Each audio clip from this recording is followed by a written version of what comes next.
Today's reading begins in the book of 1 Chronicles, chapter 11, starting in verse 1.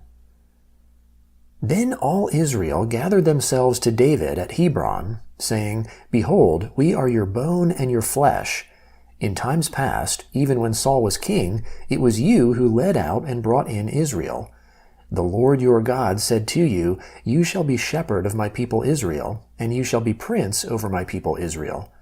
So all the elders of Israel came to the king at Hebron, and David made a covenant with them in Hebron before the Lord. They anointed David king over Israel, according to the Lord's word by Samuel.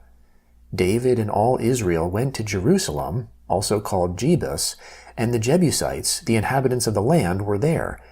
The inhabitants of Jebus said to David, You will not come in here. Nevertheless, David took the stronghold of Zion. The same is David's city. David had said, Whoever strikes the Jebusites first shall be chief and captain. Joab, the son of Zeruiah, went up first and was made chief. David lived in the stronghold, therefore they called it David's city. He built the city all around, from Milo even around, and Joab repaired the rest of the city. David grew greater and greater, for the Lord of armies was with him.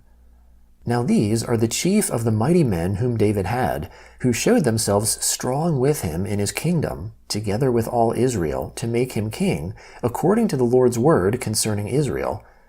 This is the number of the mighty men whom David had. Jashobeam, the son of a Hachmonite, the chief of the 30, he lifted up his spear against 300 and killed them at one time. After him was Eleazar, the son of Dodo, the Ahohite, who was one of the 3 mighty men. He was with David at Pas Dammim, and there the Philistines were gathered together to battle, where there was a plot of ground full of barley, and the people fled from before the Philistines. They stood in the middle of the plot, defended it, and killed the Philistines, and the Lord saved them by a great victory. 3 of the 30 chief men went down to the rock to David in the cave of Adullam, and the army of the Philistines were encamped in the valley of Rephaim. David was then in the stronghold, and the garrison of the Philistines was in Bethlehem at that time. David longed and said, Oh, that someone would give me water to drink from the well of Bethlehem, which is by the gate.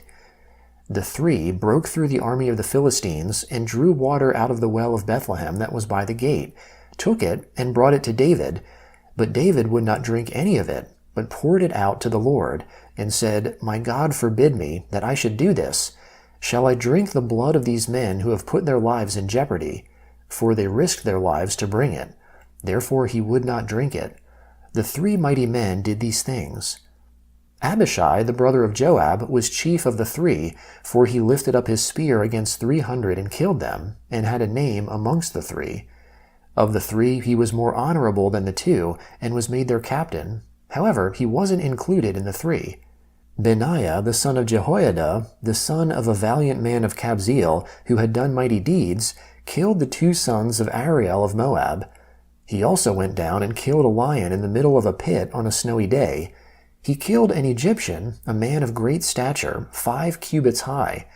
In the Egyptian's hand was a spear like a weaver's beam, and he went down to him with a staff, plucked the spear out of the Egyptian's hand, and killed him with his own spear.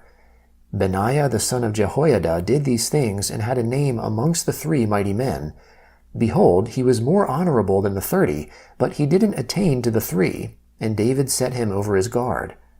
The mighty men of the armies also include Asahel the brother of Joab, Elhanan the son of Dodo of Bethlehem, Shamoth the Hararite, Helez the Pelonite, Ira the son of Ikesh the Tekoite, Abiezer the Anathothite, Sibbecai the Hushathite, Eli the Ahohite, Maharai the Netophathite, Heled the son of Bana the Netophathite, Ithai the son of Ribai of Gibeah of the children of Benjamin, Benaiah the Pirathonite, Hurai of the brooks of Gash, Abiel the Arbathite, Asmaveth the Bahoramite, Eliabah the Shalbanite, the sons of Hashem the Gizionite, Jonathan the son of Shagi the Hararite, Aham the son of Sakar the Hararite, Eliphel the son of Hefer the Macharathite, Ahijah the Pelonite, Hezro the Carmelite, Nari the son of Ezbai, Joel the brother of Nathan,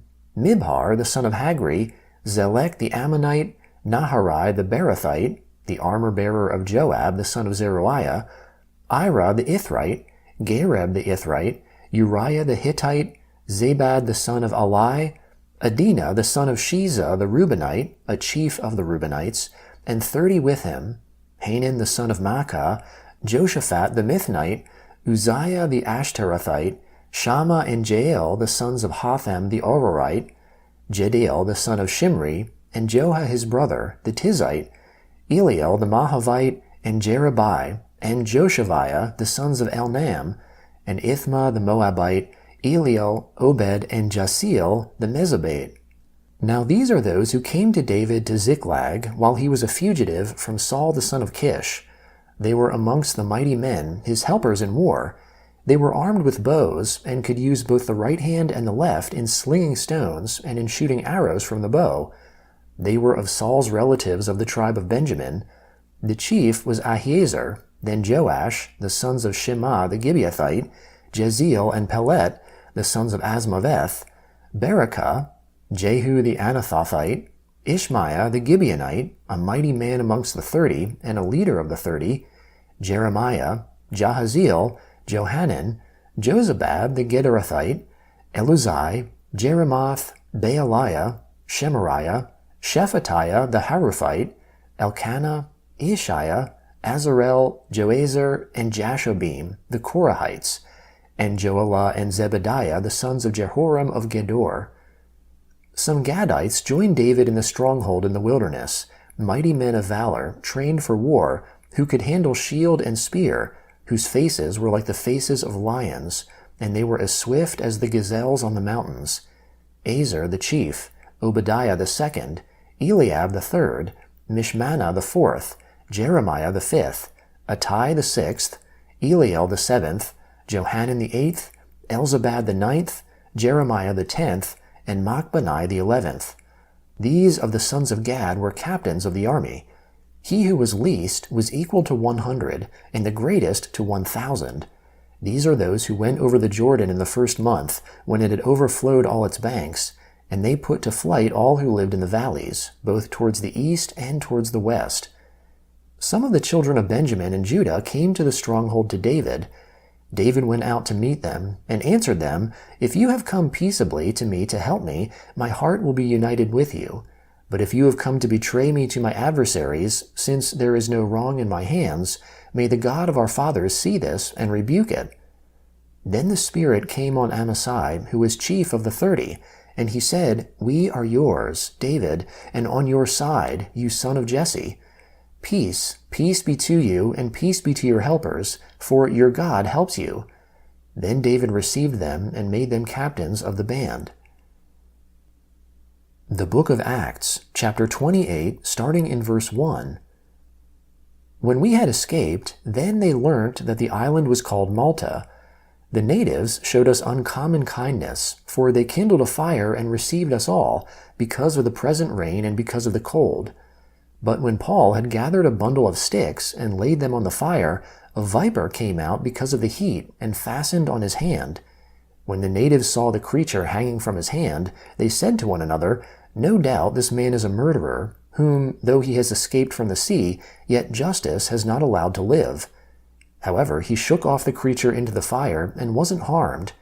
But they expected that he would have swollen or fallen down dead suddenly. But when they watched for a long time and saw nothing bad happen to him, they changed their minds and said that he was a god. Now in the neighborhood of that place were lands belonging to the chief man of the island, named Publius, who received us and courteously entertained us for 3 days. The father of Publius lay sick with fever and dysentery. Paul entered into him, prayed, and laying his hands on him, healed him. Then when this was done, the rest also who had diseases in the island came and were cured. They also honored us with many honors, and when we sailed, they put on board the things that we needed. After 3 months, we set sail in a ship of Alexandria, which had wintered in the island, whose figurehead was the twin brothers. Touching at Syracuse, we stayed there 3 days. From there, we circled around and arrived at Rhegium. After 1 day, a south wind sprang up, and on the 2nd day we came to Puteoli, where we found brothers, and were entreated to stay with them for 7 days. So we came to Rome. From there the brothers, when they heard of us, came to meet us as far as the market of Appius and the 3 taverns. When Paul saw them, he thanked God and took courage. When we entered into Rome, the centurion delivered the prisoners to the captain of the guard, but Paul was allowed to stay by himself with the soldier who guarded him. After 3 days, Paul called together those who were the leaders of the Jews. When they had come together, he said to them, I, brothers, though I had done nothing against the people or the customs of our fathers, still was delivered prisoner from Jerusalem into the hands of the Romans, who, when they had examined me, desired to set me free, because there was no cause of death in me. But when the Jews spoke against it, I was constrained to appeal to Caesar, not that I had anything about which to accuse my nation. For this cause, therefore, I asked to see you and to speak with you, for because of the hope of Israel I am bound with this chain. They said to him, We neither received letters from Judea concerning you, nor did any of the brothers come here and report or speak any evil of you. But we desire to hear from you what you think. For, as concerning this sect, it is known to us that everywhere it is spoken against. When they had appointed him a day, many people came to him at his lodging. He explained to them, testifying about God's kingdom, and persuading them concerning Jesus, both from the law of Moses and from the prophets, from morning until evening. Some believed the things which were spoken, and some disbelieved. When they didn't agree amongst themselves, they departed, after Paul had spoken one message. The Holy Spirit spoke rightly through Isaiah the prophet to our fathers, saying, Go to this people and say, In hearing you will hear, but will in no way understand. In seeing you will see, but will in no way perceive. For this people's heart has grown callous. Their ears are dull of hearing, their eyes they have closed, lest they should see with their eyes, hear with their ears, understand with their heart, and would turn again, then I would heal them. Be it known therefore to you that the salvation of God is sent to the nations, and they will listen.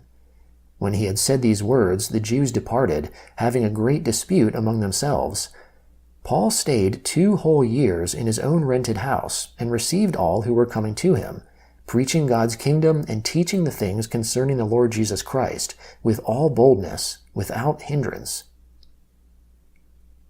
The Book of Psalms, chapter 9, starting in verse 1. I will give thanks to the Lord with my whole heart.